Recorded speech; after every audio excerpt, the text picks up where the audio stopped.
Oui, on ne pouvait pas prévoir dans le calendrier qu'il y aurait une concurrence avec une mort de pape. Et donc, c'est pour ça que ça a été déplacé à ce samedi. J'ai eu peur parce que je me suis dit maintenant ça va être l'intronisation du pape qui va mettre en péril notre rencontre. Puis il a eu la bonne idée, sachant qu'il y avait la rencontre de ce matin, de faire ça demain. Alors, c'était bien de sa part. Pour commencer, puisque la thématique de ce jour, c'était autour de la miséricorde, je vous propose simplement de réentendre ce que vous avez sur vos feuilles, la lettre aux Éphésiens, un passage au moins. Mais Dieu est riche en miséricorde, à cause du grand amour dont il nous a aimés, nous qui étions morts par suite de nos fautes, il nous a donné la vie avec le Christ. C'est bien par grâce que vous êtes sauvés. Avec lui, il nous a ressuscités et il nous a fait siéger aux cieux dans le Christ Jésus. Il a voulu ainsi montrer au long des âges futurs la richesse surabondante de sa grâce par sa bonté envers nous dans le Christ Jésus. C'est bien par la grâce que vous êtes sauvés et par le moyen de la foi. Cela ne vient pas de vous, c'est le don de Dieu. Et donc cette constatation, Dieu est riche en miséricorde. Et la dernière phrase, c'est un don de Dieu. Alors quand on parle de la miséricorde, peut-être que nous, tout de suite, on a en tête le sacrement de la réconciliation. Mais c'est bien beaucoup plus large que le simple sacrement. Enfin, le simple, c'est pas un simple sacrement, mais que la simple démarche d'aller se confesser. Dieu est riche en miséricorde. Et l'objectif, c'est d'essayer d'entrer un petit peu dans la compréhension de ce mystère de la miséricorde. Mais quand on dit comprendre un mystère, vous comprenez que c'est un grand défi. Parce que si c'est un mystère, on ne va pas arriver à le comprendre au point de l'enfermer dans nos idées à nous, dans nos concepts humains. Donc il y a toujours une dimension d'émerveillement devant ce qu'est Dieu. Et ça fait partie des grâces qu'il nous faut oser demander, la grâce d'être émerveillé. Dans l'encyclique que le pape François avait écrite, Laudato Si, il y a tout un passage justement où il insiste sur la nécessité et sur l'urgence de redécouvrir un regard d'émerveillement, un peu à la manière, disait-il, de saint François d'Assise, d'où Laudato Si. Est-ce que nous avons un regard émerveillé sur ce qui nous entoure déjà? C'est magnifique ici, c'est difficile de ne pas avoir un regard émerveillé, pas quand on voit la porte fermée, mais quand on voit ce qu'elle cache, ce qui est derrière. Mais est-ce que nous avons aussi un regard émerveillé sur Dieu? Et peut-être le plus grand défi, est-ce que nous avons aussi un regard émerveillé sur nous-mêmes? Si nous sommes à l'image de Dieu, puisque nous sommes à l'image de Dieu, puisque nous sommes par un don de Dieu sauvés, puisque par signe de cet amour de Dieu, nous sommes dans la plénitude de la vie, pourquoi est-ce que nous n'aurions pas un regard émerveillé sur nous-mêmes? Ce n'est pas un encouragement à être des narcisses bis, mais c'est un encouragement à simplement reconnaître l'œuvre de Dieu. N'oublions pas de nous attribuer, de nous approprier le champ d'action de grâce de la Vierge Marie, devant ce que Dieu réalise en elle. Elle est bienheureuse car Dieu fait en elle des merveilles. Et ce n'est pas un manquement à l'humilité de reconnaître les merveilles que Dieu accomplit en nous. C'est au contraire un signe de bon sens. Et ce que je vous propose dans la redécouverte ou dans la découverte d'approfondissement de ce mystère de la miséricorde, c'est rester aussi dans la dynamique qui a été celle donnée par votre évêque, à l'écoute d'un appel. Et l'appel, c'est celui que nous avons entendu le premier jour de l'entrée dans le temps du carême, « Laissez-vous réconcilier avec Dieu ». Vous voyez, l'intention de l'apôtre est intéressante. Laissez-vous réconcilier. Le fait de dire laissez-vous réconcilier, ça insiste sur le fait que ce n'est pas nous qui avons l'initiative de cette réconciliation. Saint Paul vient de dire c'est un don de Dieu. Donc ne mettons pas d'obstacle au désir de Dieu qui est que nous soyons réconciliés avec lui. Nous, quelquefois, peut-être, prenant conscience de notre péché, nous disons, après tout ça, quand même, les relations sont un peu difficiles avec lui. Peut-être qu'il va nous dire, non, désormais la porte est fermée. Mais ça, c'est ce que nous imaginons. Mais je vous mets au défi de trouver dans la parole de Dieu un seul verset qui dise cela.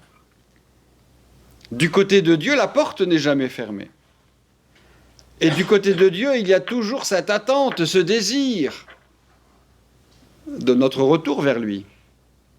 Donc ne mettons pas de résistance à l'amour tel que Dieu veut le manifester dans nos vies. N'allons pas nous méjuger nous-mêmes au point de penser que parce que nous aurions fait ceci ou cela, que parce que nous aurions choisi tel chemin, Dieu nous dise désormais, maintenant, les relations sont rompues entre nous. Ça, c'est déjà une première bonne nouvelle à transmettre. La miséricorde est pour tous. Et dans la mesure où Dieu ne met pas de limite à l'expression de son amour, ne prenons pas la place de Dieu en mettant nous-mêmes des limites.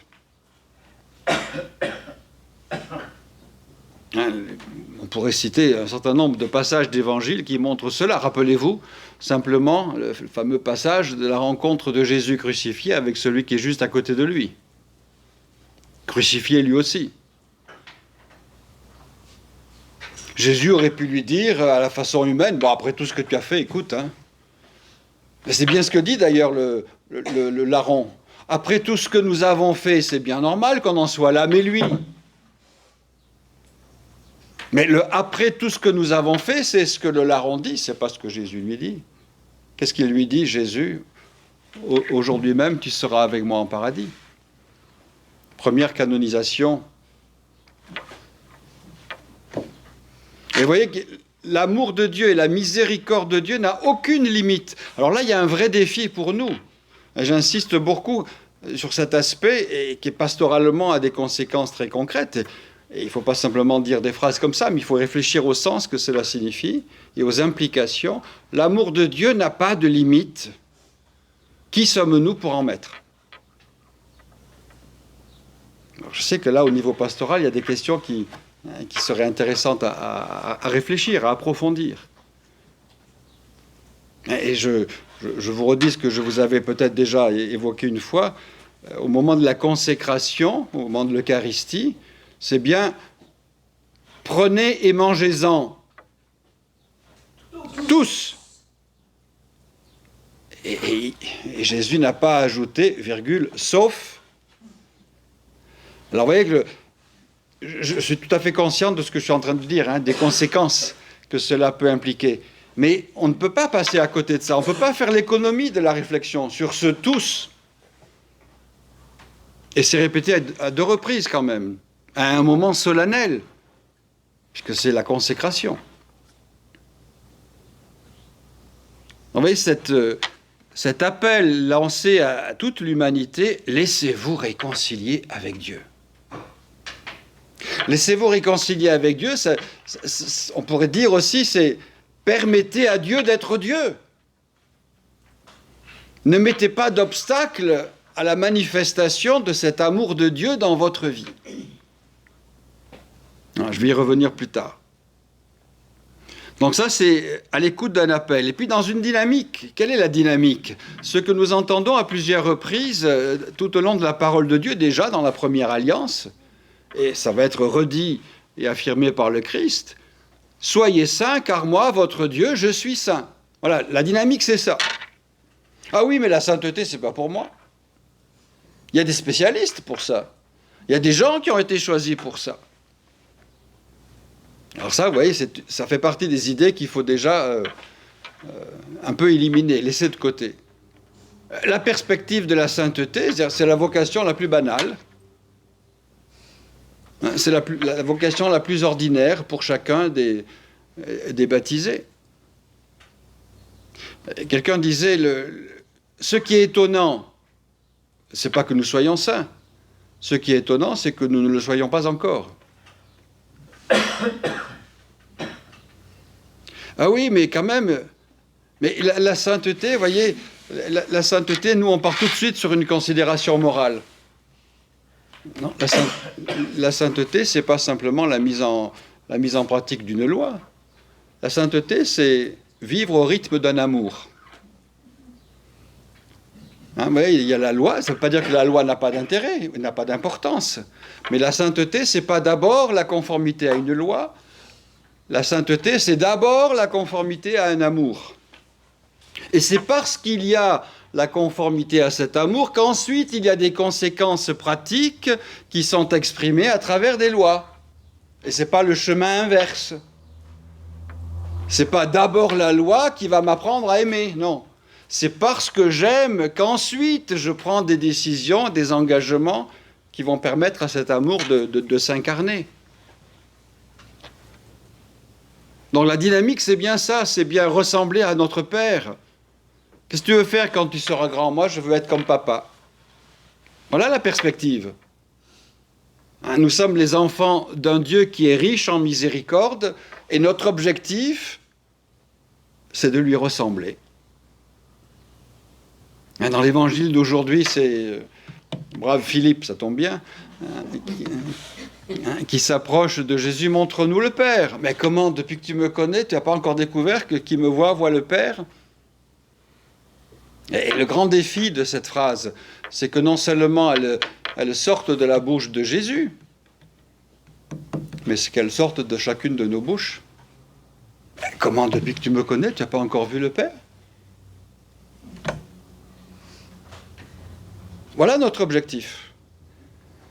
Et j'aime bien dire, c'est une phrase qui vient de l'enseignement de la doctrine sociale de l'Église, nous sommes une épiphanie de Dieu. Chaque personne humaine est une épiphanie de Dieu. Épiphanie, ça veut dire une manifestation. Qui me voit le Père.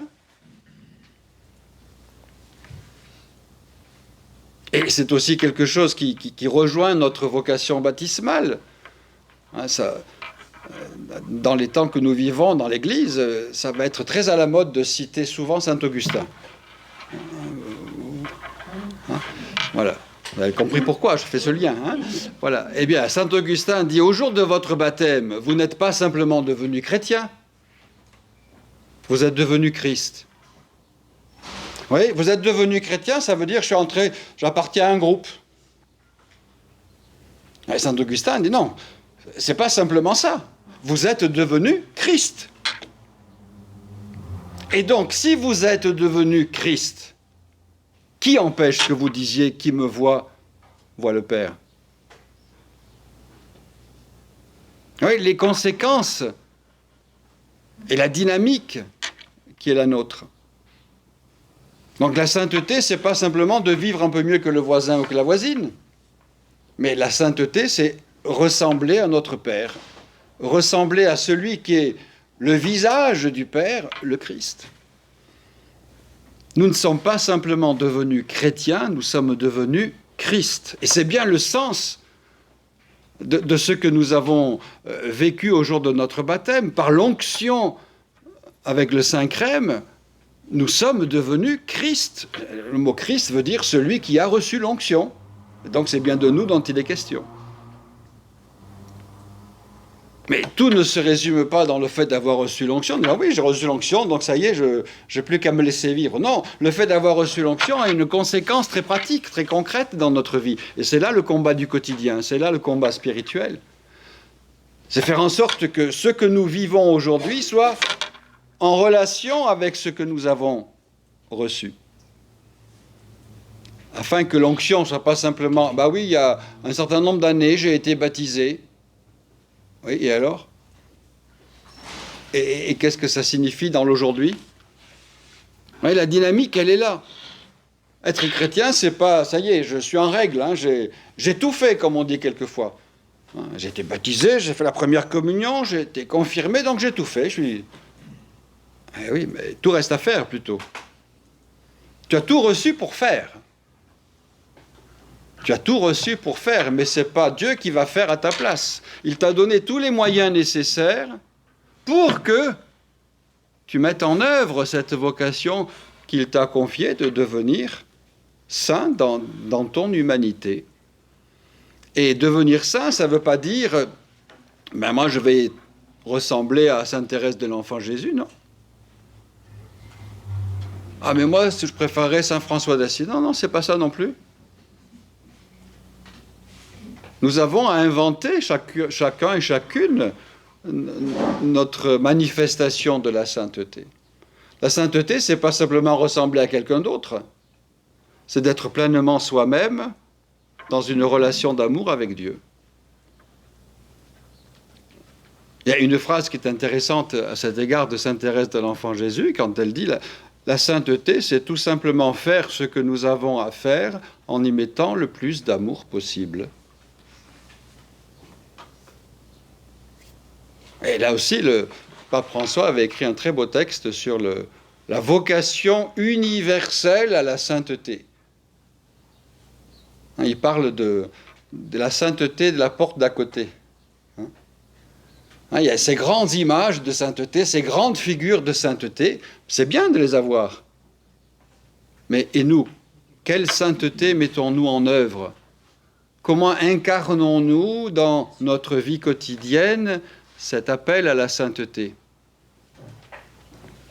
Et puis, pour rester dans la perspective et dans le chemin pédagogique qui était proposé par l'évêque, c'est ensuite à l'écoute d'un appel porté par une dynamique et porté aussi par un désir de communion.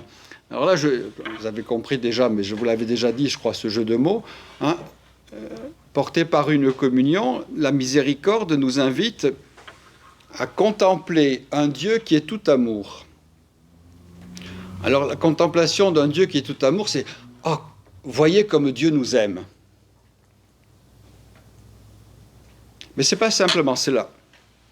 Parce que Jésus va, dans l'évangile de Saint Jean, au chapitre 13, Jésus va dire à ses disciples « Comment est-ce qu'on va reconnaître que vous êtes mes disciples ?» Et il leur donne la réponse.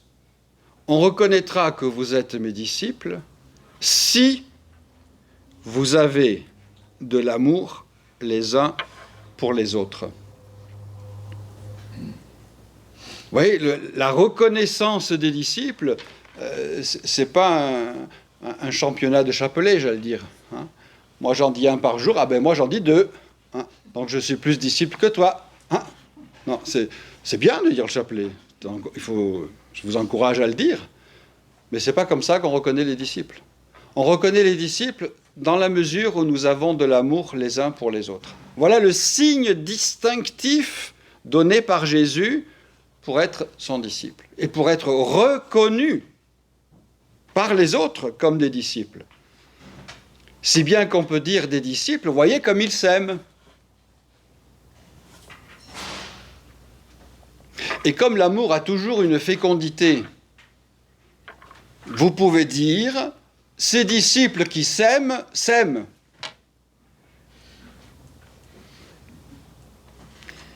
Un exercice d'orthographe, là.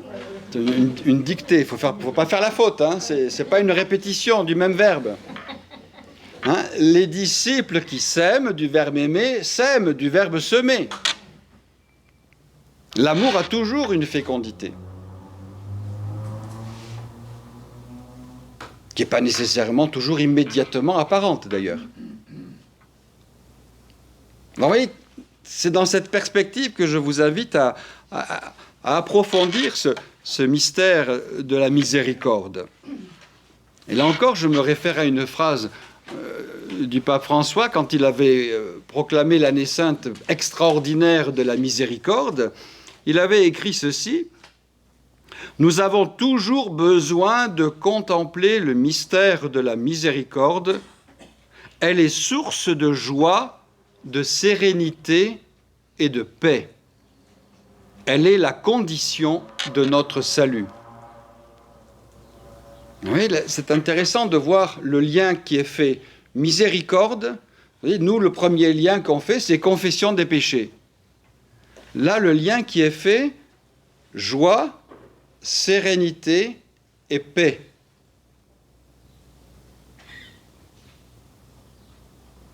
Être la joie de Dieu parce que nous accueillons la miséricorde. Peut-être que ça ne nous arrive pas souvent de prendre conscience que nous sommes la joie de Dieu.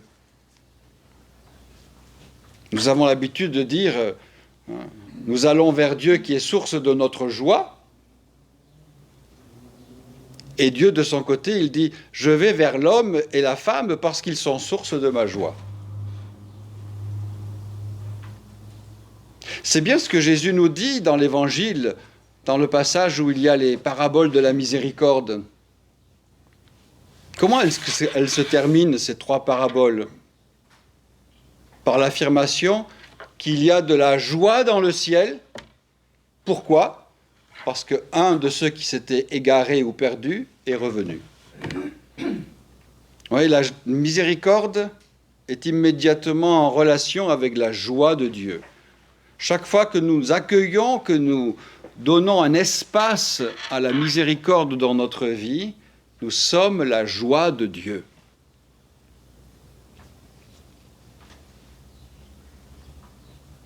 C'est ce qu'on lit dans l'Évangile de Saint Luc à 3 reprises. Je vous le dis, c'est ainsi qu'il y aura de la joie dans le ciel pour un seul pécheur qui se convertit.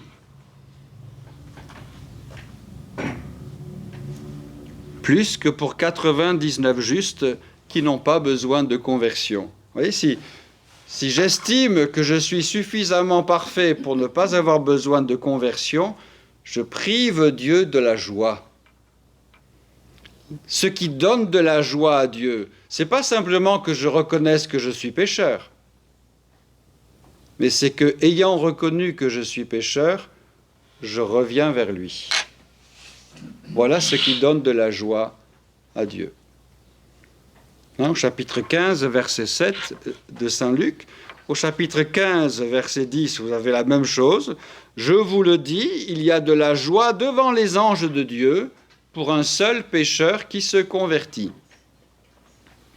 Et au chapitre 15, verset 32, de nouveau, il fallait festoyer et se réjouir. Ton frère qui était mort est revenu à la vie, il était perdu et il est retrouvé. Et les retrouvailles avec Dieu, les retrouvailles avec le Père sont la joie de Dieu. Et c'est une belle perspective pour la préparation au pèlerinage du 5 octobre. Parce qu'en venant au lot, ce lieu, dit la Vierge Marie, je l'ai demandé à mon Fils pour la conversion des pécheurs. Donc c'est vraiment le lieu de la joie, le lot. Comme tout lieu où la miséricorde est vécue, c'est le lieu de la joie.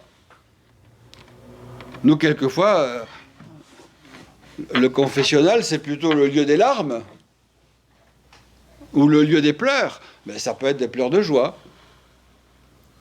Mais c'est le lieu fondamental de la joie. Je suis pécheur, je reviens, je suis source de joie.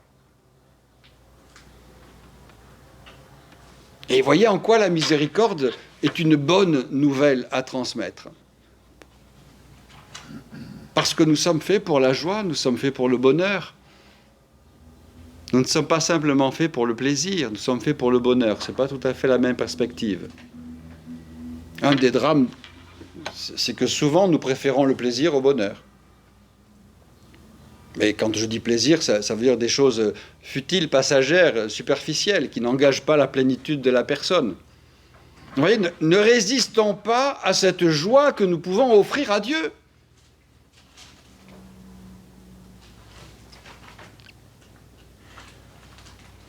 Et le cardinal Cantalamessa, ça c'est un beau nom pour être cardinal, qui n'a pas eu la joie de voter parce qu'il avait plus de 80 ans au moment du conclave, a écrit ceci dans un magnifique livre sur la miséricorde. Il écrit Le plus beau motif de conversion suggéré par Jésus est le suivant. Le plus beau motif de conversion suggéré par Jésus est le suivant, 2 points.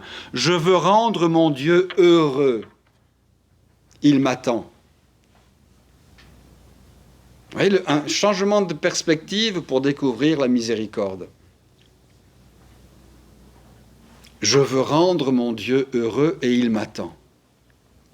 Vous pouvez entendre là et voir la fameuse parabole de l'enfant qui s'est éloigné de son père et puis qui finalement revient.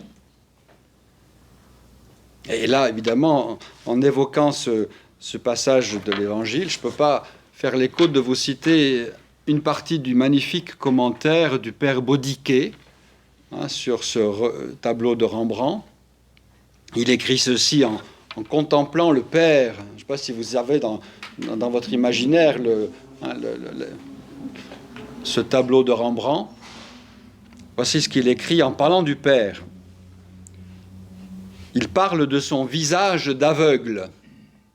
Et il explique, « Il s'est usé les yeux à son métier de père, scruter la route obstinément déserte, guetter du même regard l'improbable retour. » Toute la souffrance du père.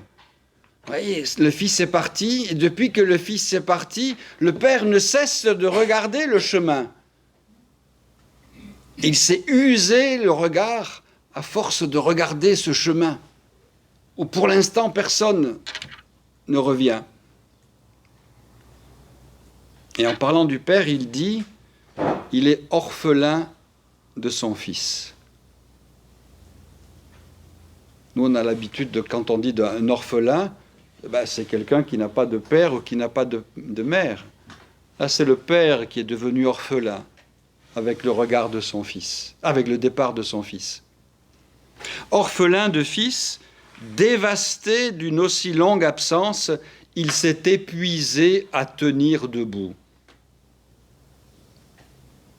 Merveilleuse fragilité née de la non-possession, de l'attente éperdue, l'infini du désir, sa totale impuissance, et là la finale est magnifique, qui font de l'aimant, avec un A majuscule, le mendiant de l'aimer dans une totale dépendance. C'est Dieu qui devient mendiant à notre égard. C'est fort comme phrase, qui font de l'aimant le mendiant de l'aimer dans une totale dépendance. Mais voilà qui est Dieu. Une manière humaine, bien sûr, de parler de Dieu, mais qui dit des choses tellement profondes et qui touchent notre cœur, notre sensibilité, parce que nous avons évidemment une sensibilité qu'il faut probablement éduquer. Mais elle est là. Qui font de Dieu l'aimant qui se fait le mendiant de notre amour. C'est Dieu qui vient mendier notre amour. Mais laisse-toi donc aimer. Laisse-toi donc réconcilier. Et avec cette belle affirmation, dans une totale dépendance.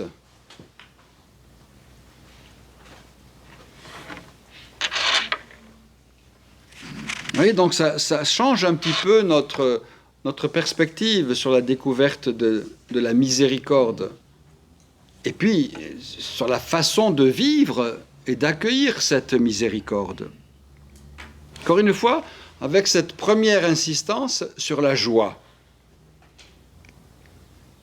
Parce que nous acceptons de nous laisser réconcilier, nous sommes source de joie. Et ça va être quelque chose que l'on va lire dans les écrits des apôtres. La première lettre de Saint Jean, il dit tout ce qu'on a reçu, on vous l'a transmis. Pourquoi ? Pour que vous ayez la joie. Et la transmission de la bonne nouvelle de la miséricorde, c'est pas simplement pour se mettre en règle. C'est pas simplement pour dire ça y est, je suis en conformité avec la loi. C'est pour dire je suis heureux de donner de la joie à Dieu. Rappelez-vous cette phrase de Cantalamessa, le plus beau motif de conversion suggéré par Jésus est le suivant, je veux rendre mon Dieu heureux.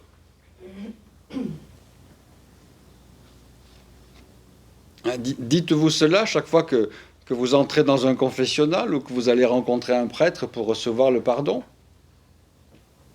Je ne viens pas simplement pour déballer mon linge sale. Je viens d'abord pour rendre Dieu heureux. Ça change un peu les perspectives. Ça déstresse. Ce n'est pas la peur qui nous conduit là où nous en sommes arrivés. C'est la joie. C'est la prise de conscience que malgré ma fragilité, malgré tout ce qui peut me salir, je suis encore capable de donner de la joie à Dieu.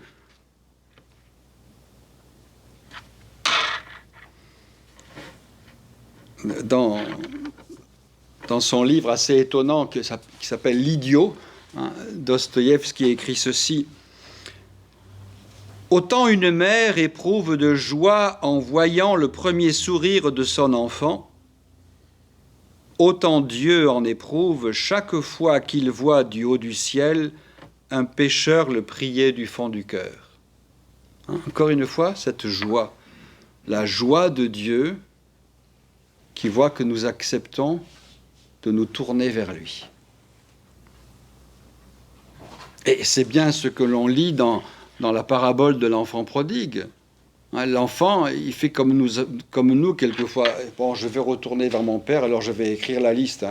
Maintenant, c'est moderne, on arrive quelquefois de plus en plus avec les téléphones. J'ai écrit sur mon téléphone toute la liste. Je dis souvent aux gens, n'oubliez pas d'effacer quand même après, et de ne pas transmettre à votre voisin ou sur vos réseaux sociaux. Oui, on fait notre liste. Que fait le père dans la parabole ? Père, j'ai péché, bon ça va. Tu es là, ça suffit. Ce qui est important pour le père, c'est pas la liste. C'est-à-dire qu'il la connaît déjà, la liste, avant même que nous l'ayons lue. Mais le capital pour le père, ce qui va lui permettre d'être père, c'est que l'enfant soit là. Et parce que l'enfant est là, alors il n'y a plus rien qui s'oppose à ce qu'on fasse la fête. Ce que ne comprendra pas d'ailleurs le frère aîné. Il aurait peut-être accepté que le frère revienne, mais après un stage de réconciliation. Après tout ce qu'il a fait pendant un certain nombre d'années, on va lui faire payer. Mais non. Il est là. Qu'est-ce que tu veux de plus ? Il était mort, et il est revenu à la vie. Qu'est-ce que tu veux ? Qu'est-ce que tu attends d'autre ? Oui, l'inouï de la miséricorde de Dieu. Nous, quelquefois, et c'est une des conséquences du péché d'ailleurs sur nous-mêmes, c'est qu'il nous enferme. Et il nous enferme au point que quelquefois on ne voit plus que notre péché. Mais j'arriverai jamais à m'en sortir. Et va vers Dieu. Et il te dira, mais tout devient possible si on est proche l'un de l'autre. Ça ne veut pas dire que tu ne vas pas retomber, mais je serai toujours là. Il n'y a pas de limite. Mais cette belle phrase aussi du pape François, il disait « Dieu ne se lasse jamais de pardonner, quelquefois c'est nous qui nous lassons de lui demander pardon. » Et comme notre péché est quand même assez souvent répétitif, c'est vrai qu'à bout d'un moment, mais ça fait 50 ans que je dis la même chose. Eh bien oui, c'est pas pourtant qu'il faut t'ingénier à inventer d'autres péchés. Oui, c'est vrai. Ça fait 50 ans que tu dis la même chose, mais continue à demander pardon. Et Dieu ne refusera jamais ce pardon. Rappelons-nous, nous sommes la joie de Dieu chaque fois que nous revenons vers lui. La joie de Dieu, c'est de nous sauver, tout simplement. La joie de Dieu, c'est de nous rétablir dans la vie. Et c'est ça tout le mystère de l'incarnation. Dieu qui descend pour se mettre à notre niveau de pécheur. Mais pas pour que nous restions l'un et l'autre écrasés par le péché, pour ensuite nous élever et nous rendre à notre dignité d'enfant de Dieu. Dieu vient à travers son Fils à la rencontre de notre pauvreté pour nous faire entendre « Lève-toi », autrement dit « Ressuscite ». Tu es fait pour être debout, tu n'es pas fait pour être écrasé.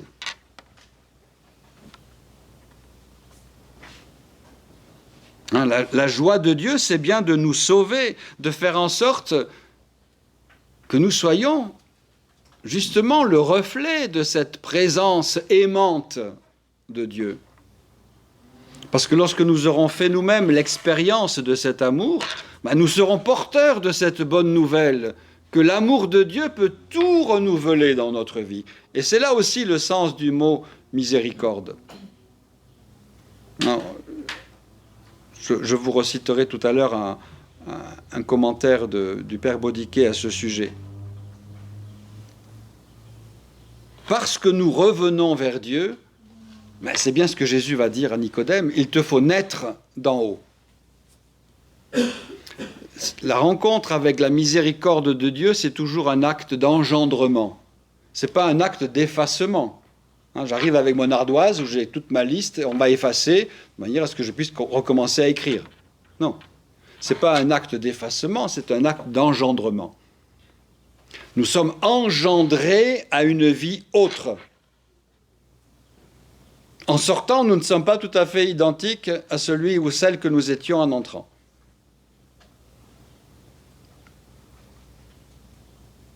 La miséricorde, c'est rejoindre les entrailles de Dieu. C'est reprendre vie.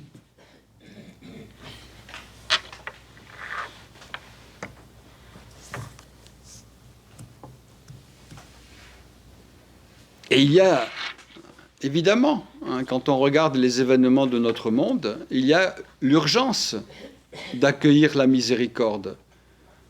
Quand on regarde ou quand on écoute les informations, on est beaucoup plus actuellement dans une logique d'écrasement de l'autre que dans une logique d'engendrement. Mais justement, la miséricorde a besoin d'être aujourd'hui non seulement vécue, mais annoncée comme une bonne nouvelle. Sœur Faustine, qui a eu une certaine mission particulière à l'égard de la miséricorde, puisque c'est par son insistance que la fête de la divine miséricorde a été finalement instituée par le pape Jean-Paul II, disait ceci: « Quelle grande miséricorde divine est contenue dans le mystère de l'incarnation du Fils de Dieu. » L'incarnation du Fils de Dieu comme un acte de la miséricorde du Père, pour que nous soyons libérés de tout ce qui nous conduit à la mort et que nous soyons remis dans notre dignité d'enfants de Dieu. C'est tout le mystère de l'incarnation. Pour que nous soyons relevés, pour que nous soyons guéris, pour que nous soyons apaisés.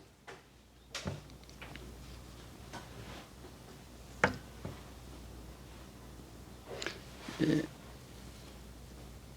pour prendre la mesure de cette urgence de la proclamation de la miséricorde, c'était un autre cardinal, le cardinal Casper, qui a écrit un livre lui aussi sur la miséricorde, dans lequel il écrit ceci: « Après toutes ces terribles expériences du XXe siècle et de ce début du XXIe, s'interroger sur la miséricorde de Dieu et des hommes est aujourd'hui plus urgent que jamais. C'est un sujet essentiel pour le XXIe siècle en réponse aux signes des temps. » Je ne suis pas sûr que dans certaines négociations d'aujourd'hui, la miséricorde ait une part. C'est comment est-ce que je vais montrer que je suis plus puissant que l'autre? Comment est-ce que je vais l'écraser encore plus? Comment je vais l'exploiter davantage? Voilà. Ce n'est pas la miséricorde. Hein. Enfin, je n'ai pas encore vu trop à l'œuvre pour l'instant. Et en même temps, il y a plusieurs reprises dans les révélations de Sœur Faustine cette phrase qui est forte et qui a un sens particulier aujourd'hui. Tant que l'humanité ne s'ouvrira pas à la miséricorde, elle n'aura pas la paix. Au moins à 2 reprises, Jésus dit cela à Sainte Faustine, et on peut le lire dans son petit journal. Tant que l'humanité ne s'ouvrira pas à la miséricorde, elle n'aura pas la paix. Ouais, la paix, c'est pas simplement qu'est-ce que tu me donnes pour que j'arrête de t'envoyer des bombes, ou qu'est-ce que je peux prendre chez toi en échange d'une aide. C'est pas ça la paix. Et tant qu'on est uniquement sur ces principes-là, on n'aura pas la paix. Vous voyez, choisir, c'était le pape Jean XXIII qui avait choisi, il nous faut choisir les armes de la miséricorde. Les armes de la miséricorde sont les armes de la paix. Et en convoquant le Concile Vatican II, il insistait justement en disant c'est une attitude de miséricorde que nous devons manifester aux yeux du monde. Il disait ceci: aujourd'hui, l'épouse du Christ préfère recourir au remède de la miséricorde plutôt que de brandir les armes de la sévérité.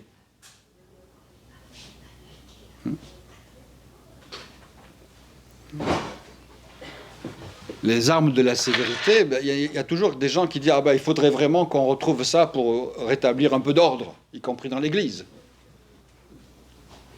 Heureusement, l'Esprit Saint a des vues un peu différentes. Plutôt les armes de la paix et de la miséricorde. Et c'est très beau que la première parole du nouveau pape, c'est « la paix soit avec vous ». C'est pas rien quand même. Alors c'est sûr que c'est pas lui qui a inventé la formule, mais c'était bien de l'avoir utilisé à ce moment-là, comme première parole. Parce que ça nous resitue évidemment dans la dynamique du Christ. Et c'est assez saisissant là aussi. Bon, on a eu l'occasion ces dernières semaines de le méditer dans le temps pascal. Ce sont les premières paroles du ressuscité, à 3 reprises. La paix soit avec vous. Et on peut faire le lien avec l'envoi en mission des disciples, le premier envoi en mission des disciples que leur dit Jésus. Là où vous allez, dites d'abord, et c'est beau dites d'abord, là où vous entrerez, dites d'abord la paix avec cette maison. Premier message. Avant d'entrer dans tous les détails, dites d'abord la paix avec cette maison.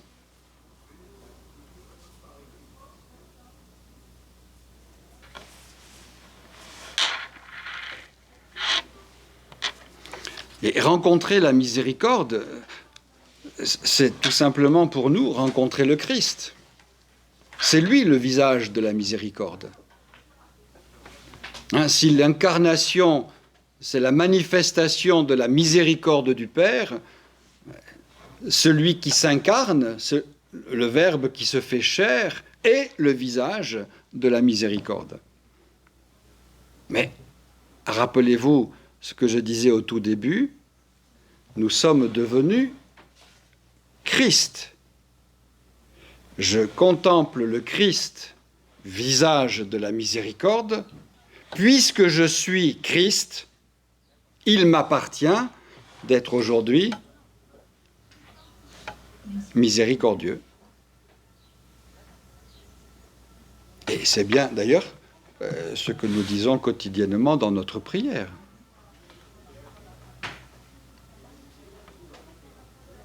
Imaginons, ce que je dis quelquefois quand on parle du Notre Père avec des enfants, imaginons que Dieu nous prenne au mot.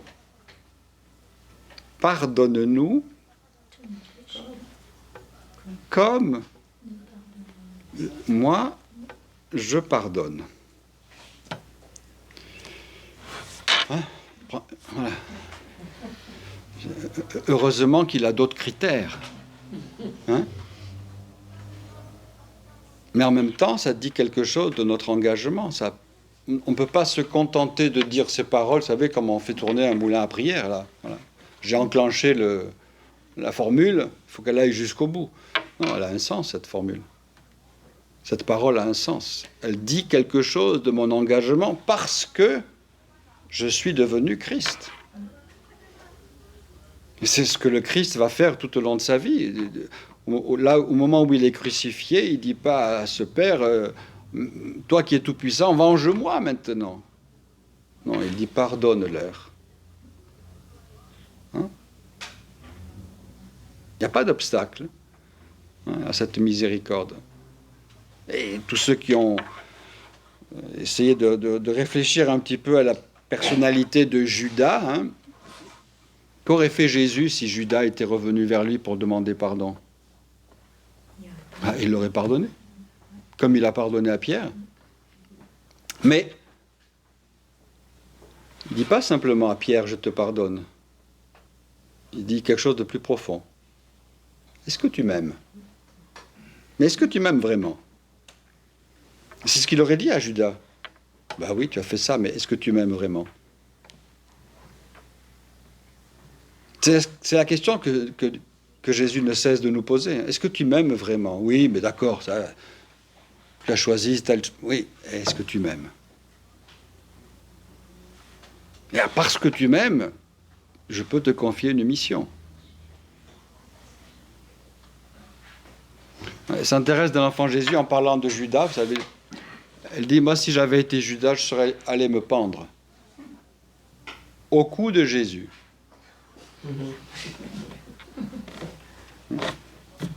Tout change. Elle serait allée se pendre au cou de Jésus et Jésus n'aurait pas résisté. De même qu'il n'a pas résisté avec le larron qui est crucifié à côté de lui.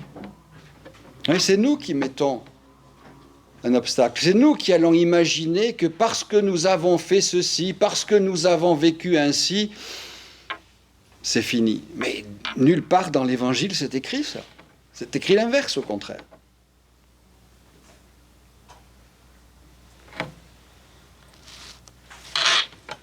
C'est bien Jésus qui est pour nous le visage de la miséricorde du Père. C'est aussi une des phrases de la bulle d'indiction de l'année sainte de la miséricorde. Jésus, visage de la miséricorde du Père.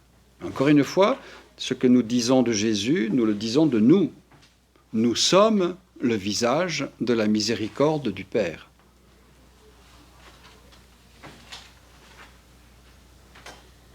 Et c'est pas tout de dire cela. Ça a des conséquences très concrètes dans notre manière d'être en relation, d'être en communion avec les autres.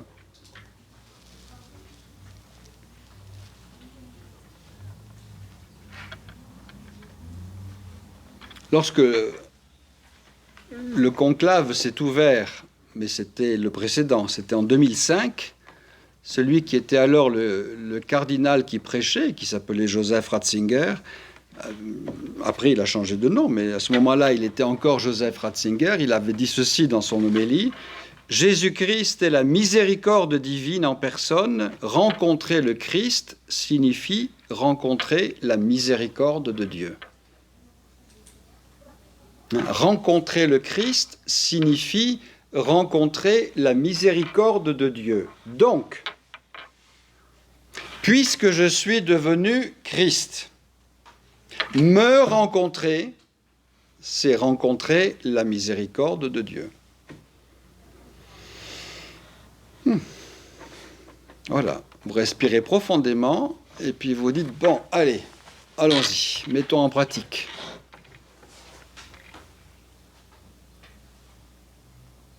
Vous voyez, rencontrer la miséricorde de Dieu, ça peut commencer déjà par avoir un regard qui ne se laisse jamais décourager par ce qu'est l'autre, par ce qu'a fait l'autre, par ce qu'est devenu l'autre.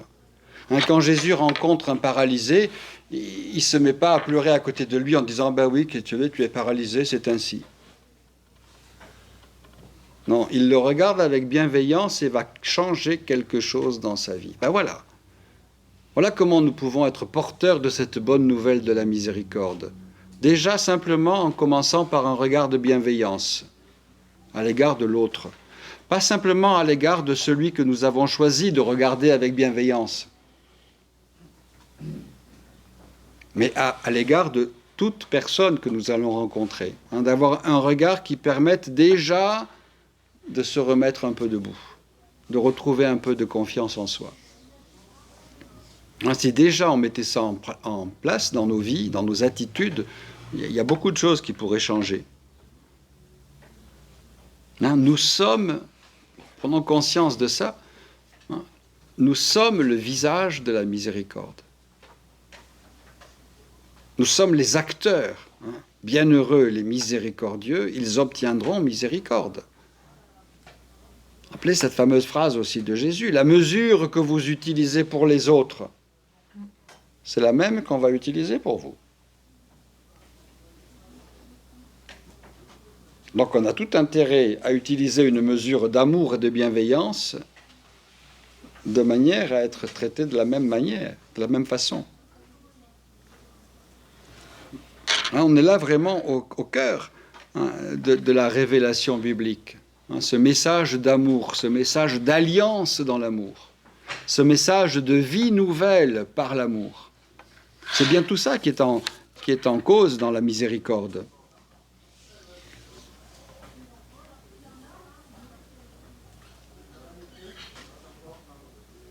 Et Dieu ne cesse, tout au long de la tradition biblique, Dieu ne cesse d'intervenir avec patience, mais avec fidélité, pour manifester ce désir de communion avec sa création. Et il va prendre tous les moyens, y compris celui de l'incarnation de son propre Fils. Y compris celui de demander à ce Fils d'accepter la croix en signe de réconciliation. C'est là que l'humanité retrouve son unité. Dieu ne cesse de nous proposer un chemin de vie. Déjà dans le livre du Deutéronome, il y a au chapitre 30 cette fameuse phrase « Je prends aujourd'hui à témoin contre vous le ciel et la terre, je mets devant toi la vie ou la mort, la bénédiction ou la malédiction. Choisis donc la vie. » Choisis donc la vie, voilà ce que Dieu nous propose dans la redécouverte de sa miséricorde. C'est choisir la vie. L'autre chemin, c'est celui qui nous dégrade. C'est celui qui nous salit. Choisis donc la vie.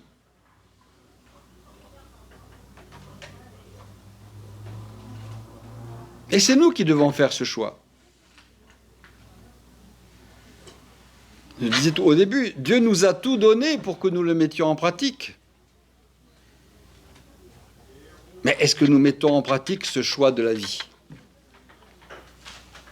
Là aussi, les circonstances actuelles pourraient nous inviter à réfléchir. Est-ce que nous sommes au service du choix de la vie, du choix de la défense de toute vie, ou est-ce que nous choisissons d'autres chemins en décrétant que telle vie n'a plus de valeur. Donc si elle n'a plus de valeur, puisqu'elle n'est plus rentable, puisqu'elle coûte même, coupons-la, supprimons-la. C'est ça le choix de la vie ?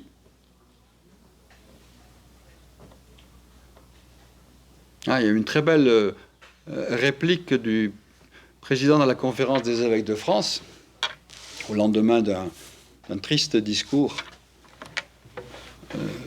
du président de la République française, pour le coup. Et Monseigneur de Molain-Beaufort a répliqué en disant « Non, non, Monsieur le Président, ce n'est pas une loi du moindre mal, c'est simplement une loi qui permet de tuer quelqu'un. » Parce que dire que cette loi nouvelle, c'est le moindre mal, c'est une catastrophe, c'est une régression humaine et morale de plusieurs siècles. Donc il y a des moments où il faut être audacieux et courageux pour choisir la vie. Le Christ ne s'est pas tu lorsque les grands prêtres lui disaient « Non, écoute, ça, tais-toi ».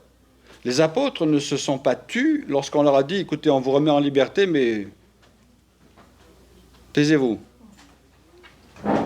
Nous ne pouvons pas nous taire. Il y a des choses, ça peut ne pas plaire, mais il ne faut pas nous taire. Et ça appartient aussi à la dimension prophétique de notre baptême. Le prophète, ce n'est pas nécessairement celui qui dit ce qui fait plaisir aux autres, mais il dit ce qu'il a reçu de Dieu. Nous avons reçu de Dieu un certain message, à travers toute la tradition biblique, à nous de le transmettre. Et il y a des moments où il ne faut surtout pas se taire. Ouais, c'est le choix de la vie. Le choix de la vie, c'est le choix de Dieu. Et sa miséricorde, elle est orientée vers ce choix de la vie.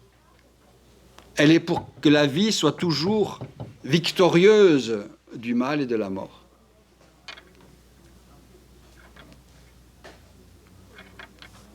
Et c'est là où nous retrouvons la mise en pratique très concrète aussi dans nos vies personnelles de cette miséricorde à travers le sacrement de la réconciliation.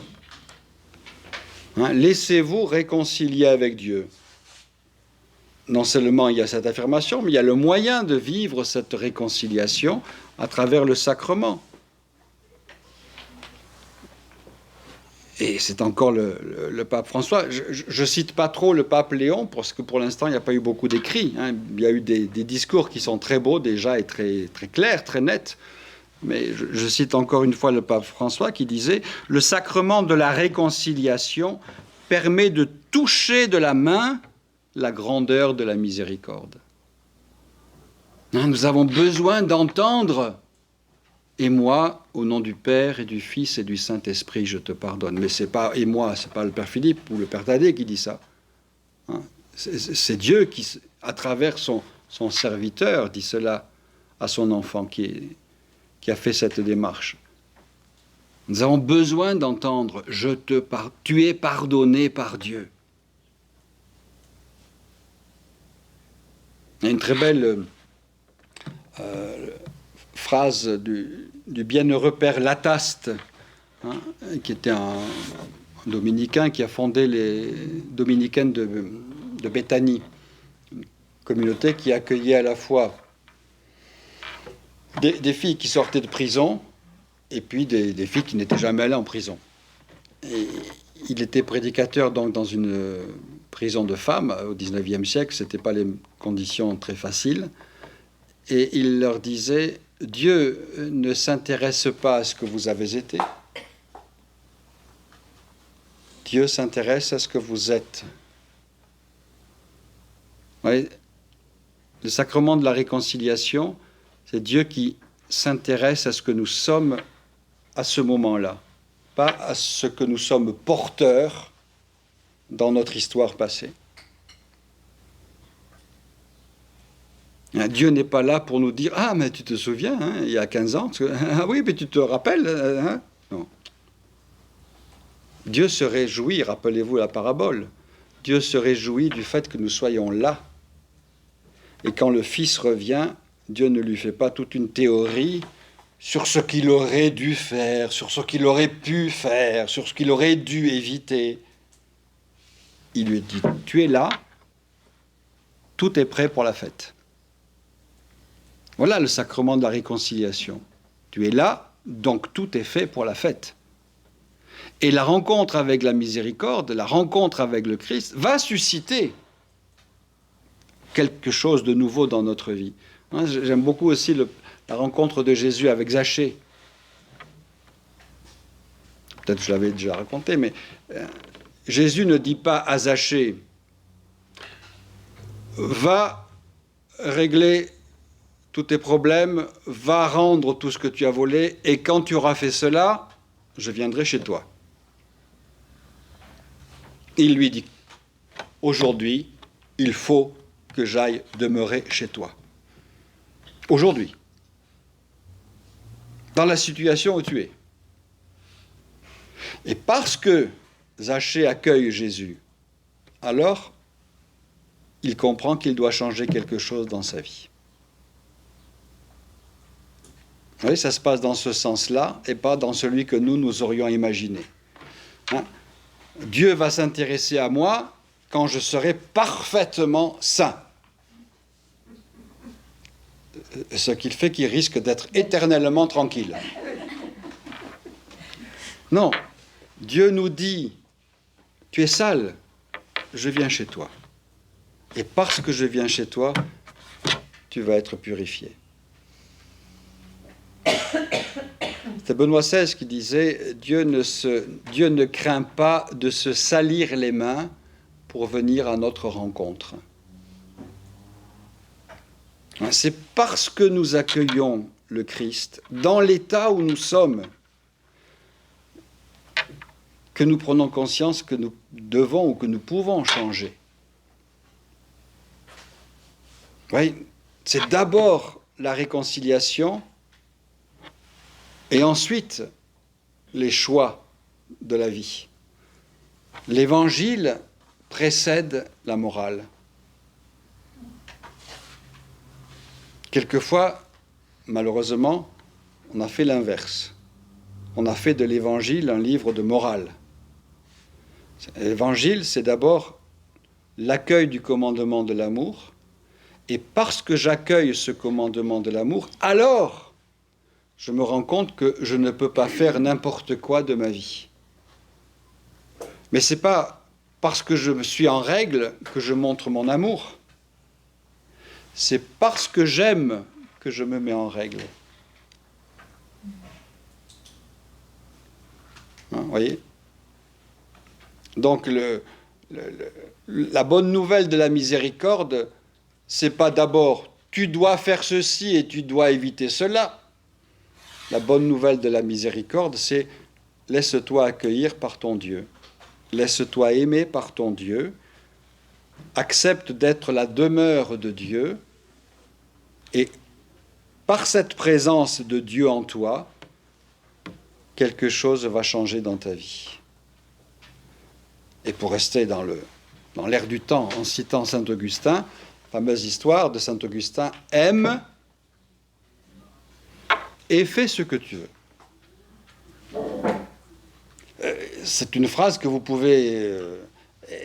dont vous pouvez tirer n'importe quel abus si vous ne la comprenez pas. Mais elle commence par bien cette invitation, aime. Autrement dit, laisse une vraie place à Dieu dans ta vie, et ensuite alors tu peux faire. Parce que tu vas faire avec Dieu. Ouais, la transformation aussi, et l'annonce un peu renouvelée de cette miséricorde. La miséricorde, c'est l'accueil de l'amour de Dieu. Et c'est parce que j'accueille l'amour de Dieu qu'ensuite, pour être cohérent, j'essaie, je ne réussis pas toujours, mais j'essaie de mettre ma vie en conformité avec cet amour.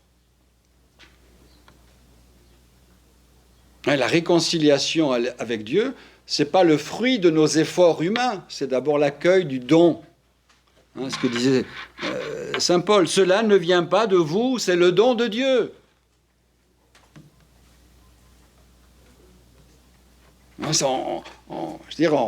On n'acquiert pas la miséricorde et le pardon de Dieu avec nos efforts, avec nos privations, avec nos flagellations, avec tout ce que vous pouvez imaginer à travers les siècles. On accueille la miséricorde tout simplement en disant, ben oui, j'ai besoin de me laisser aimer, c'est tout. Et c'est ça le sacrement de la réconciliation. Se laisser aimer par Dieu. Replonger dans ses entrailles, qui font de nous un être nouveau. Où est-ce que j'ai mis ce fameux passage de Bodiquet? Je ne le retrouve pas là, mais peut-être ça viendra. Vous voyez, redécouvrir le sacrement de la réconciliation. C'est un sacrement qui a été tellement défiguré hein, tellement mal présenté, on en faisait vraiment un tribunal, quoi. Hein, le tribunal de la miséricorde. Vous voyez, comment est-ce qu'on peut mettre sur la même phrase ces deux mots, le tribunal de la miséricorde. Sainte Faustine disait dans son petit journal, justement, la miséricorde est la fleur de l'amour. C'est parce qu'il nous aime que Dieu nous offre cette miséricorde.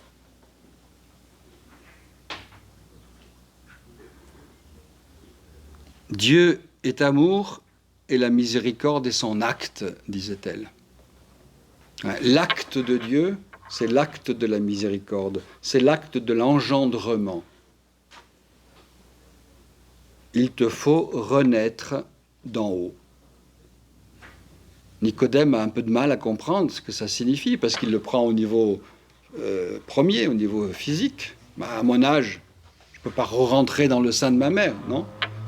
Mais à ton âge, et quelle que soit ta situation, tu peux retrouver les entrailles de ce Dieu qui t'aime et qui suscite en toi une vie nouvelle.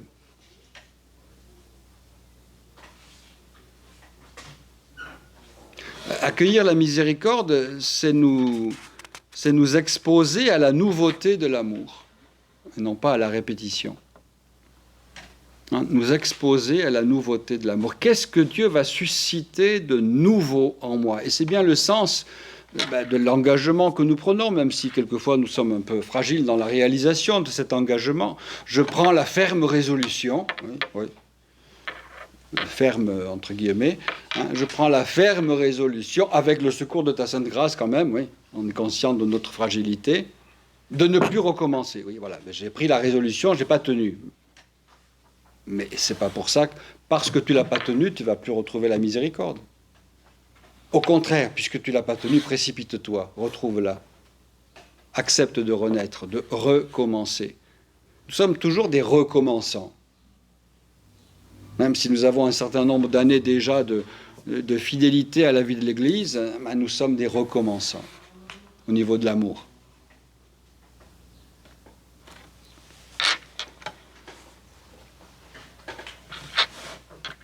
Et c'est ça qui est vraiment aussi une bonne nouvelle pour notre temps.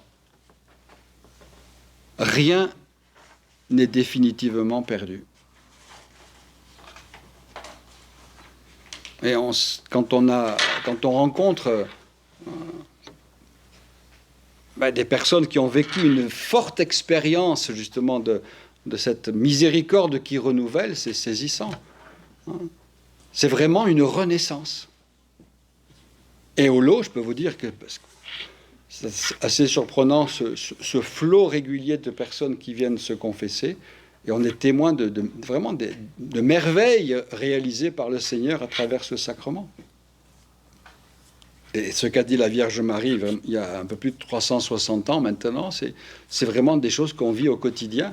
On est les témoins de cette œuvre, de la puissance de la miséricorde dans la vie des personnes. On prend conscience, on est tout petit, et c'est un bon exercice pour les prêtres parce que ça nous rappelle qu'on est vraiment des serviteurs. On est témoins de choses dont nous ne sommes vraiment pas ni les responsables ni les artisans. C'est extraordinaire de voir ce que Dieu peut réaliser dans la vie de quelqu'un lorsqu'il accepte, en vérité, de s'ouvrir, de se laisser réconcilier avec Dieu.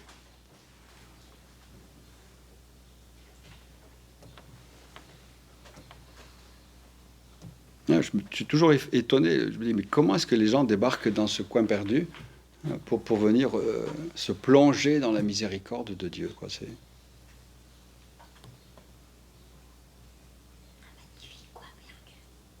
Un magnifique coin perdu, oui, mais il faut le vouloir, mais c'est aussi un signe, quoi, il faut le vouloir, voilà.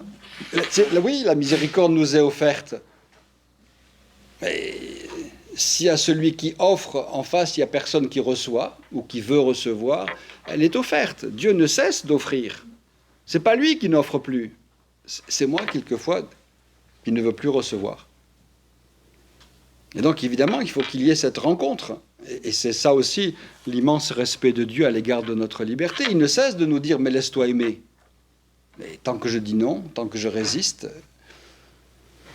il ne va pas forcer. Et c'est pour ça que la seule question, c'est pas autre chose que est-ce que tu m'aimes vraiment? Voilà, la clé pour ouvrir la porte, elle est là. Tant que je ne réponds pas à cette question, la porte est fermée. Mais elle n'est pas fermée à cause de Dieu, elle est fermée à cause de moi. Vous voyez, le sacrement de la réconciliation, c'est, oui, tu sais tout, tu sais bien que je t'aime, et c'est pour ça que je suis là. Première étape, c'est ce que demande d'ailleurs le rituel de la réconciliation, qui n'est pas toujours mis en place d'ailleurs, mais c'est ce que demande le rituel. Avant le déballage, enfin ça c'est moi qui mets le mot comme ça, c'est pas écrit comme ça dans le rituel, mais avant le déballage du négatif, la proclamation, l'affirmation, je suis aimé de Dieu.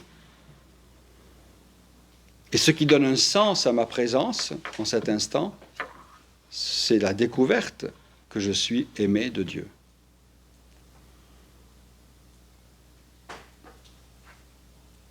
Oui, c'est pas simplement j'arrive avec mon linge sale, je le mets dans la machine et je repars. Non, c'est beaucoup plus profond que ça. Mais c'est d'abord un acte d'amour. Un acte d'amour de Dieu, hein, laissez-vous réconcilier avec Dieu, accueillez le don de Dieu, mais aussi un acte d'amour de ma part. Oui, Seigneur, je suis fragile. C'est bien ce que Jésus dit dans l'Évangile. Je suis venu pour les malades et les pécheurs. Si vous vous considérez bien portant et juste, vous n'avez pas besoin de moi. Vous êtes déjà saint. Mais vous êtes un peu dans l'illusion, peut-être. Voilà, c'est ce qui nous est demandé, et c'est ce qui nous coûte d'ailleurs. C'est cette démarche de simplicité, d'humilité. Oui, je suis malade. Oui, je suis pécheur. Mais j'ai besoin de toi.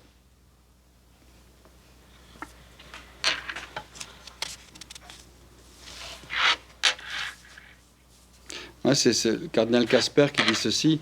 Dans une situation qui a conduit beaucoup de nos contemporains au découragement, au désespoir, à la perte de repères, la miséricorde divine devrait être mise en valeur comme un message de confiance et d'espérance. Ouais, la miséricorde divine comme un message, comme source de joie, comme message de confiance et d'espérance. Un Dieu qui nous accueille en nous disant, oui, bon, il y a tout ce que tu veux présenter, mais ce qui m'intéresse, c'est tout ce qui devient possible. Donc il ne faut pas oublier cette deuxième partie dans notre démarche.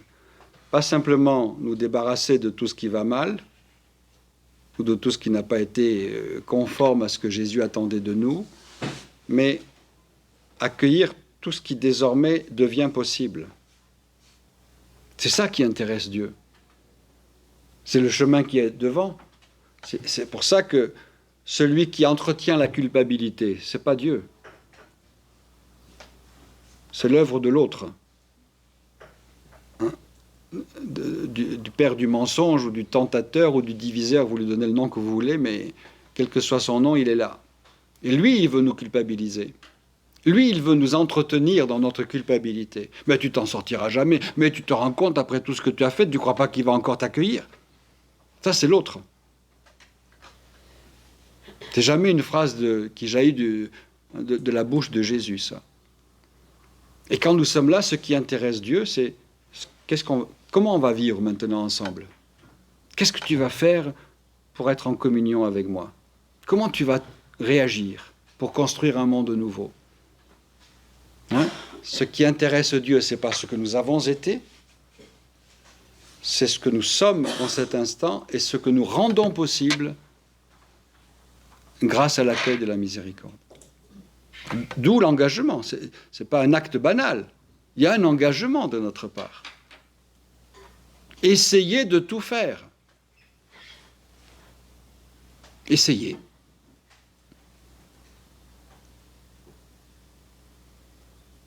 J'aime beaucoup cette phrase, mais qui n'est pas une invitation à la passivité. Il dit, au soir de notre vie, nous ne serons pas jugés ou interrogés sur ce que nous avons réussi, mais sur ce que nous avons essayé.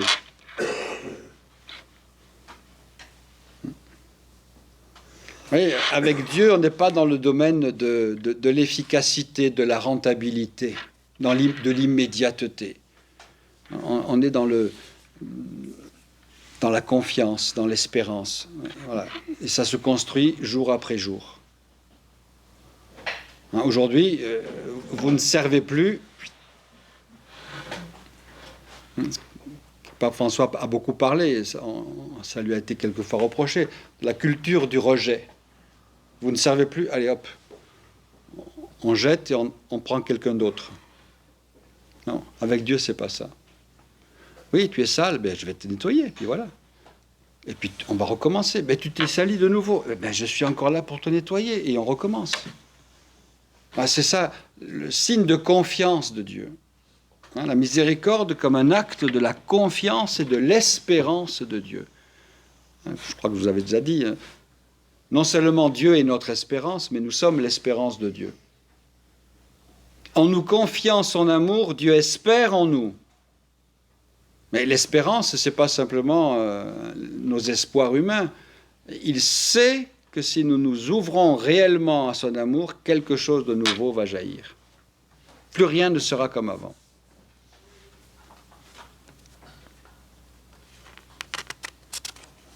Un message de confiance et d'espérance.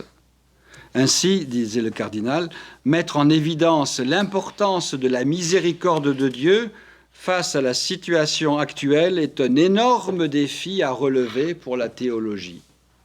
Et un énorme défi à relever pour la catéchèse, pour la prédication. Faire entendre les paroles de la miséricorde. Et là, quoi qu'on en dise, le pape François a bousculé pas mal. Hein, parce que qu'on soit miséricordieux, oui, mais quand même avec des limites. Hein. Vous voyez comment tout d'un coup, tac, l'humain reprend le dessus. Mais non. C'est un véritable défi pour chacun d'entre nous de comprendre que du côté de Dieu, la miséricorde n'a pas de limite.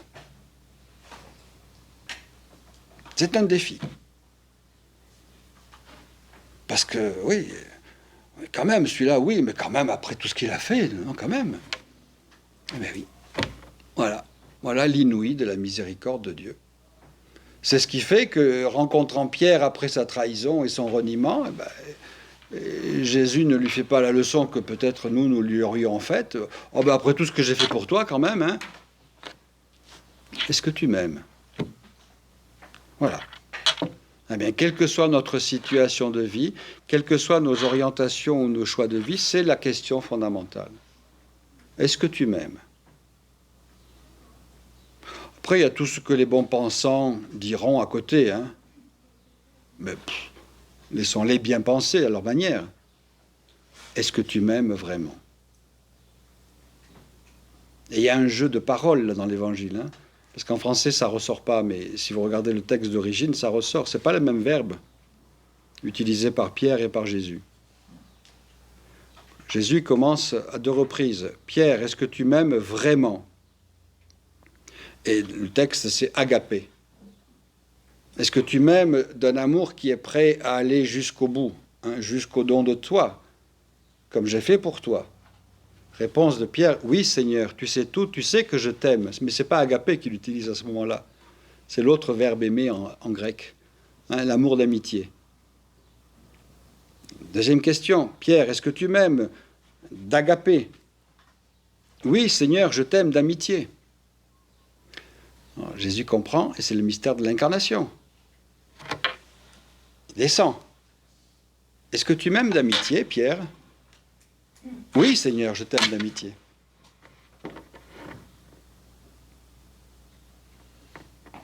Ouais, il ne s'intéresse pas à Pierre simplement parce qu'il serait capable. Hein, bien sûr, il fixe l'objectif. Mais ensuite, il descend. Il nous a fixé l'objectif. Comme votre Père est saint, soyez saints. Puis après, il descend à notre niveau. Est-ce que tu m'aimes au moins d'amitié? Oui. Eh bien alors, suis-moi. C'est tout le mystère de l'incarnation. Un mystère de descente pour nous élever. Il ne faut pas se contenter de descendre.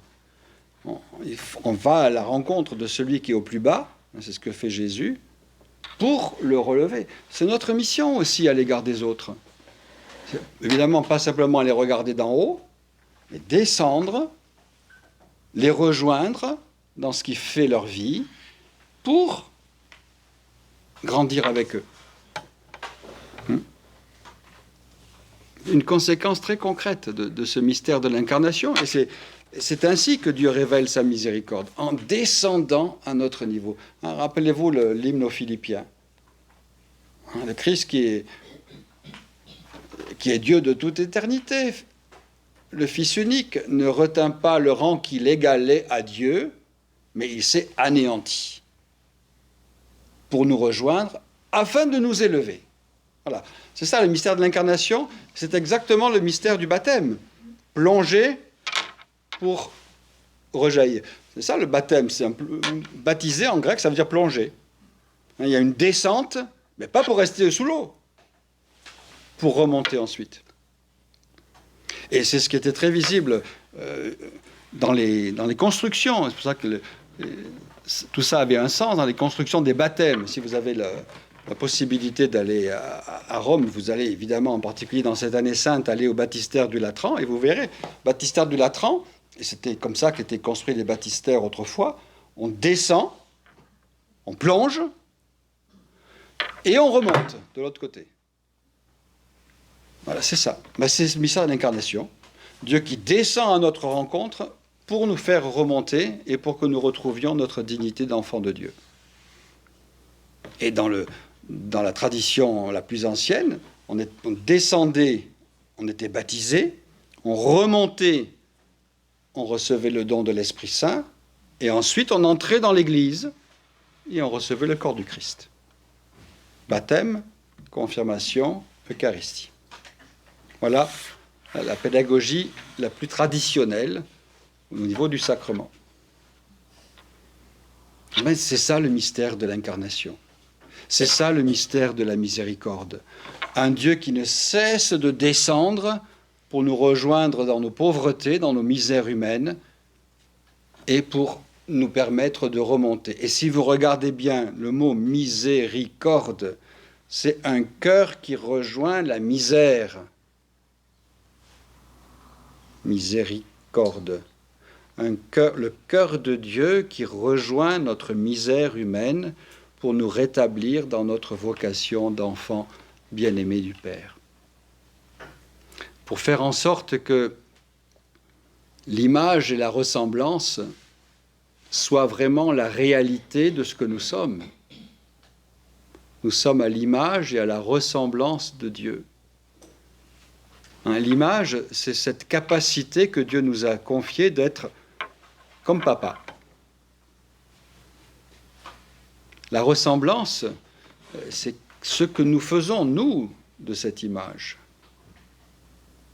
Nous abîmons quelquefois l'image par nos actes. Eh bien, la miséricorde de Dieu vient descendre pour nous relever.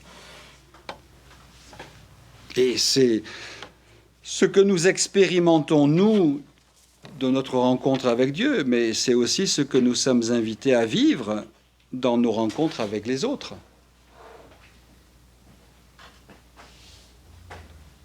Et en particulier avec tous les blessés de la vie que nous pouvons rencontrer. Manifester cette descente de Dieu. Dieu qui se met à notre niveau. Il pourrait nous regarder d'en haut, non, il descend. Il nous regarde à hauteur de visage.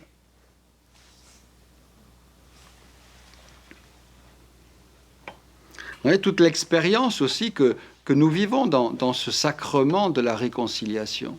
Parce que c'est ça qui est en jeu au moment du sacrement de la réconciliation.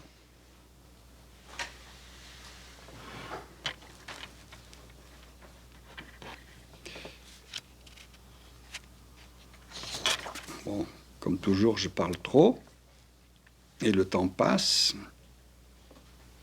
Alors je vous cite pour terminer, puisqu'après on serait bien qu'on puisse peut-être avoir l'occasion de quelques dialogues, simplement une citation encore de Sainte Faustine dans ce que Jésus lui dit.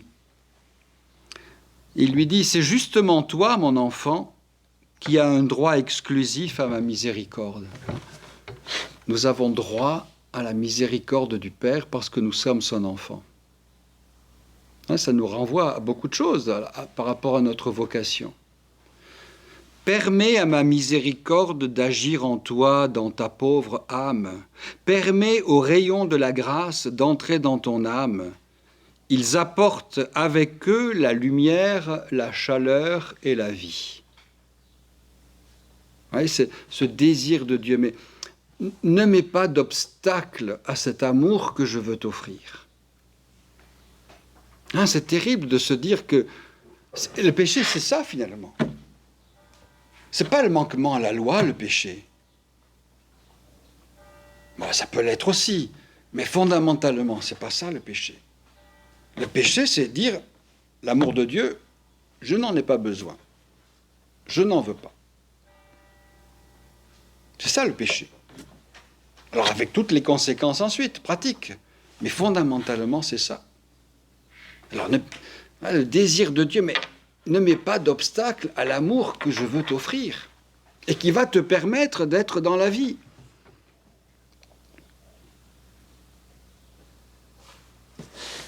Et puis, pour terminer, cette phrase de saint Augustin, restons modernes, que se taise, ce que dit saint Augustin dans ses Confessions, que se taise la louange de celui qui n'a pas d'abord contemplé les manifestations de la miséricorde de Dieu. D'abord contempler les manifestations de la miséricorde de Dieu dans ma propre vie. C'est dans le livre des Confessions, c'est quand il fait le point sur sa propre vie qu'il écrit cela.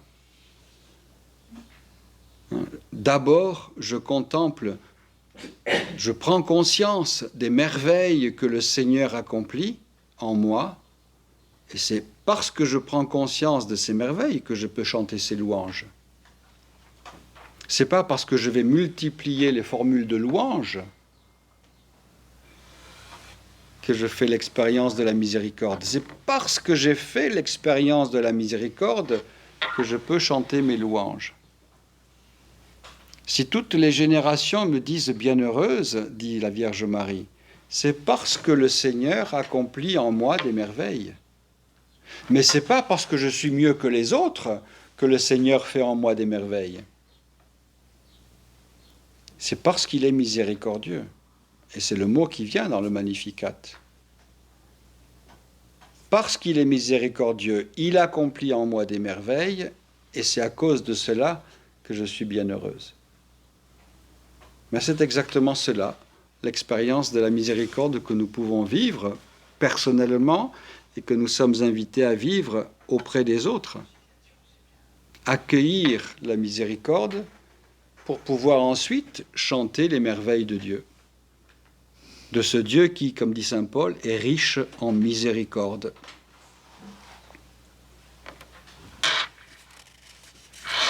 Voilà, on reste là, et puis vous avez reçu le document, la feuille là, qui est évidemment pas à la bonne date, mais qui correspond à la date d'aujourd'hui, avec les textes qui étaient proposés pour votre réflexion personnelle. Et puis peut-être le dernier point, je ne sais pas si on peut prendre un petit, parce que c'est 11h05, prendre un petit moment, si vous avez soit des questions, soit des souhaits. Je vous avais indiqué, après nos 3 rencontres, quels seraient nos souhaits, nos besoins, nos attentes, pour nourrir, pour raviver notre foi, notre engagement au service et en vue du service et du témoignage. Moi, je trouve très intéressant le fait de se poser plein de questions question par rapport à la conversion personnelle et communautaire, surtout après le dialogue spirituel qu'on nous a demandé d'avoir par rapport à ce qui était demandé par l'évêque sur l'écoute. Parce qu'on se rend bien compte qu'on a des choses à dire, etc. Écouter l'autre et se mettre disponible à l'écoute de l'autre, sans jugement, sans même réflexion, l'accueillir simplement. Moi, je trouve que ça a été un exercice extrêmement intéressant et formateur, qui demande encore à être passé au filtre de ce qu'on vient de recevoir.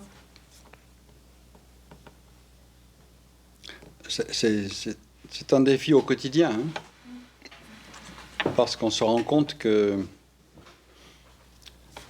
quelle que soit l'époque historique, mais dans le temps qui est le nôtre, nous sommes... J'aime beaucoup cette phrase que le pape François avait écrite dans le premier document qu'il avait, La joie de l'Évangile. Il disait, ça commençait ainsi: il est urgent que nous retrouvions un regard contemplatif. Pourquoi ? Parce que nous sommes, je le cite là, les dépositaires d'un bien qui humanise. Et il ajoutait, il n'y a rien de plus important à transmettre aujourd'hui. Et ce bien qui humanise, c'est le Christ. Ce bien qui humanise, c'est l'Évangile. Nous sommes les dépositaires de ce bien qui humanise, et il n'y a rien de plus urgent à transmettre, mais dans la redécouverte d'un regard contemplatif. Donc pas simplement en regardant avec nos repères humains, mais en regardant à la manière dont Dieu nous regarde. C'est ça le regard contemplatif. C'est quand je regarde l'autre, je ne vois pas d'abord la liste de ce qui ne va pas, ou de ce qu'il devrait faire pour correspondre à ce que j'ai prévu pour lui, mais je le regarde comme Dieu l'aime, comme une personne unique avec laquelle Dieu veut entrer en communion, en relation, comme quelqu'un à qui Dieu fait confiance, en donnant une mission particulière, qui est unique par rapport à toutes les missions qu'il peut confier aux autres. Ouais, ce regard contemplatif, qui change mon regard sur l'autre et sur le monde, et qui me permet de prendre conscience que ce bien qui humanise, il n'y a rien de plus important à transmettre. Et je pense que beaucoup de nos contemporains aujourd'hui souffrent de ne pas accueillir ou de se refuser à ce bien qui humanise. Les lois qu'on nous propose ne sont pas des lois d'humanisation. C'est pas avec des lois semblables que l'on va contribuer à la grandeur de l'être humain. C'est au contraire des lois qui nous disent tel être humain n'a plus de valeur. Mais malheureusement, ça existe sur la fin de vie et ça commence dès l'origine de la vie. Ce regard. D'où l'importance pour nous, je pense, d'être suffisamment armés aujourd'hui, mais armés pas à la manière de certains, armés pour être vraiment des serviteurs de ce bien qui humanise. J'aime beaucoup, je ne sais pas si vous avez vu la déclaration, qui est la première déclaration d'ailleurs, d'un comité qui s'est fondé il y a quelques années maintenant, de tous les responsables des religions en France. Donc il y a les chrétiens, les catholiques, les protestants, les orthodoxes, les juifs, les musulmans et les bouddhistes. Ils viennent d'écrire un document ensemble. C'est un défi de fait, écrire un document ensemble sur ces fameuses lois concernant la fin de la vie. Et ils disent bien, nous ne prenons pas la parole au nom d'arguments dogmatiques, mais au nom du service de la personne humaine. Nous sommes les dépositaires d'un bien qui humanise. Et c'est à ce titre-là que nous ne pouvons pas nous taire. Bien sûr que pour nous, la personne humaine, avec la révélation biblique, a un sens particulier, une dimension particulière, mais ce n'est pas d'abord pour défendre, j'allais dire, notre beefsteak que nous intervenons. Ce n'est pas d'abord pour défendre la position de l'Église, mais c'est pour défendre la personne humaine.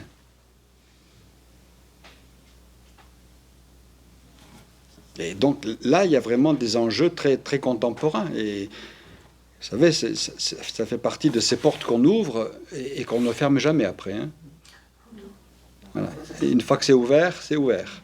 Et le retour en arrière est guère réaliste.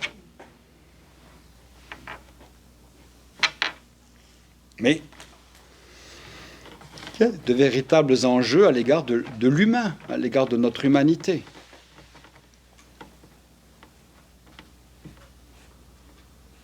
Oui, Jésus, dans ses interventions, j'allais dire, guérit d'abord l'humain et ensuite lui révèle sa vocation divine.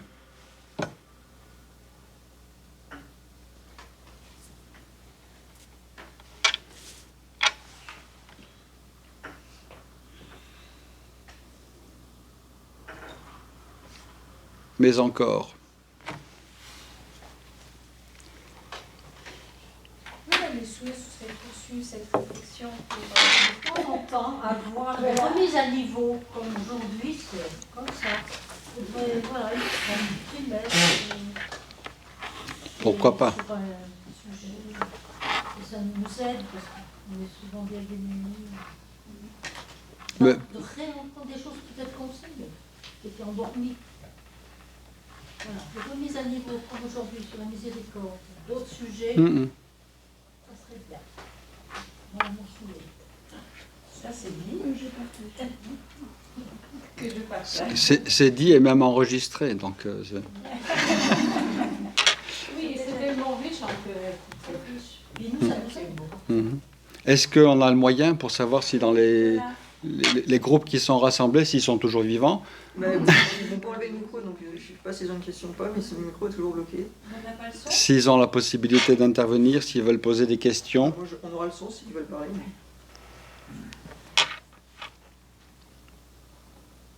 Ils savent comment faire pour parler, pour parler oui, mais pour se faire entendre.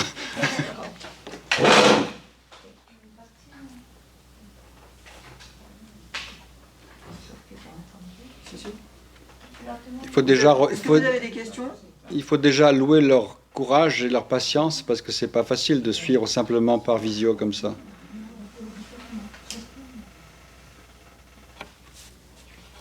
Oui. Oui, moi j'avais juste, par rapport au sacrement de réconciliation, j'ai beaucoup aimé votre expression sur la liste, et vous avez dit plusieurs fois, le Père enfin, le fait de revenir, juste cette démarche est source de joie pour le Père. Et j'aimerais juste vous faire part d'une expérience, d'une expérience vécue. J'accompagne les adultes et les adolescents vers le sacrement de la réconciliation, de l'Eucharistie et de la confirmation. Donc le sacrement de réconciliation, il fait partie de ce cheminement, on leur propose de le revivre. Et il y a une amie qui m'a dit, écoute, là je ne me suis pas confessée depuis sans doute ma première communion, je ne peux pas y aller parce que quelqu'un m'a dit, si je ne dis pas tout, je ne peux pas avoir la solution. Or, j'ai quelque chose de grave, je peux pas l'exprimer, je ne peux pas dire à un prêtre, voilà. Alors ça m'a d'abord attristée, voilà, dire, tu te refuses ce sacrement, quel qu'il soit, mais tu refuses cette démarche juste parce qu'il y a quelque chose que tu ne peux pas dire, parce que c'est trop dur pour toi. Alors j'ai invité quand même, j'ai dit, écoute, va quand même rencontrer le prêtre, et laisse-toi porter, j'ai mis un peu mes mots, laisse-toi porter par Dieu le Père, en disant, tu verras ce qui va se passer, mais laisse-toi guider. Voilà. Et donc, il y a plusieurs personnes qui ont eu ces paroles, si tu ne dis pas tout, tu n'as pas la solution. Voilà, et moi ça m'a perturbée, et du coup, voilà, qu'est-ce qu'il faut... C'est-à-dire qu'est-ce qui est vrai, qu'est-ce qui n'est pas vrai, qu'est-ce qu'il faut... Comment se... La première chose, c'est, avant d'entrer dans le détail de la situation là, c'est, il y a ce que volontairement je cache, et puis il y a d'ailleurs on entend souvent, peut-être les moins formés aujourd'hui à ça, mais pardonnez-moi aussi tous les péchés que j'aurais pu oublier, etc. Mais je veux dire, ça c'est très humain. La liste, pour prendre l'expression, la liste, pour qui est-elle utile? Pour Dieu ou pour moi?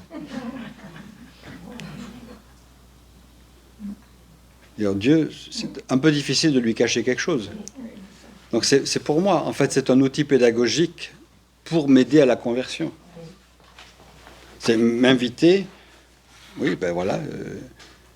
Mais je dis souvent, malheureusement, on n'a pas toujours le temps, mais bon, vous m'avez donné la liste de tout ce qui ne va pas. Alors maintenant, donnez-moi la liste de tout ce qui va. Donc c'est ça aussi, il faut qu'on ait aussi cette vérité de regard sur nous-mêmes pour ne pas nous rendre simplement identifiables à notre péché, à notre pauvreté. Bon, ça appartient à notre existence humaine, mais il y a tout le positif aussi. Et ça aussi, Dieu le voit. Alors ensuite, je veux dire, c'est arriver aussi, c'est pas au père un tel ou au père un tel qu'on va se confesser. Mais ça, c'est difficile, parce que c'est lui qu'on voit quand même. Et puis, qu'est-ce qu'il va penser de moi? Depuis un certain nombre d'années quand même que je confesse, je pense que c'est une grâce qu'on a, la grâce de l'oubli. Une personne, quand je la vois, ah oui, mais c'est celle qui un jour m'a dit qu'elle avait fait ça. Non, mais ça serait terrible. Et là, on peut comprendre, alors que de fait, si on a ce genre de réaction, nous, prêtres, on peut blesser profondément. Et souvent, on a fait du mal avec ça. Soit parce que le pape François disait, là, bien souvent, disait-il aux prêtres, nous nous comportons comme des contrôleurs de la grâce. Et non pas comme des serviteurs. Hein, il dénonçait beaucoup tous les prêtres qui... ah oui, vous avez fait ça, mais comment et avec qui et comment... Respecter la personne. C'est pas un tribunal, justement. Il faut que la personne se sente libre pour dire ce qu'elle est, ce qu'elle a fait, mais sans entrer dans un regard de jugement ou de... Et puis après, je veux dire, il y a le secret de ma relation vraie avec Dieu. Alors peut-être que là, et si je fais une démarche en vérité, Dieu me pardonne en vérité. J'aime beaucoup vous savez, le code de droit canonique. Je ne sais pas si c'est votre livre de référence particulier, mais c'est quelque chose qui existe dans l'Église, le code de droit canonique. Et il y a 1752 canons, donc 1752 chapitres. Il y en a 1751, et le 1752e, qui est le dernier, donc, dit ceci: le bien le plus important, c'est celui du salut de l'âme. Ça ne rend pas inutile les 1751 premiers, mais ça oriente. Le bien le plus important, c'est le salut de l'âme. Je voudrais juste poser la question du pardon individuel et collectif. Je pense que le pardon, un véritable sacrement, est toujours une expérience personnelle. Il peut y avoir une réflexion, une préparation collective, mais la rencontre, dans la mesure où c'est une rencontre d'amour, c'est une rencontre personnelle. Et je crois qu'on n'a pas rendu service à la grandeur de ce sacrement en le célébrant un peu de façon abusive, parce que ça n'a jamais été abusive, parce en faisant cela, j'allais dire, on a privé aussi la possibilité d'un véritable discernement. Et j'ai besoin de me regarder. Je veux dire, bien sûr, nous sommes tous pécheurs, mais j'ai besoin, pour progresser, de prendre conscience de mon péché. Pas simplement de savoir que nous sommes pécheurs. Oui, nous sommes pécheurs, mais en quoi, moi, je suis concerné par le péché? Et c'est parce que je prends conscience de mon péché qu'ensuite je peux essayer de lutter contre. Mais si je me contente de prendre conscience du péché de l'ensemble, je me prive d'une certaine croissance dans le discernement et dans l'amour. Et vraiment, je pense que c'est une démarche personnelle. Hein, oui, le père qui parle cœur à cœur avec son enfant, quoi. C'est pas une parole... une parole d'amour, elle n'est pas... C'est un peu compliqué, parce qu'évidemment, quand on prêche, c'est pour tout le monde, mais en même temps, on prêche pour tout le monde et chacun entend pour lui-même.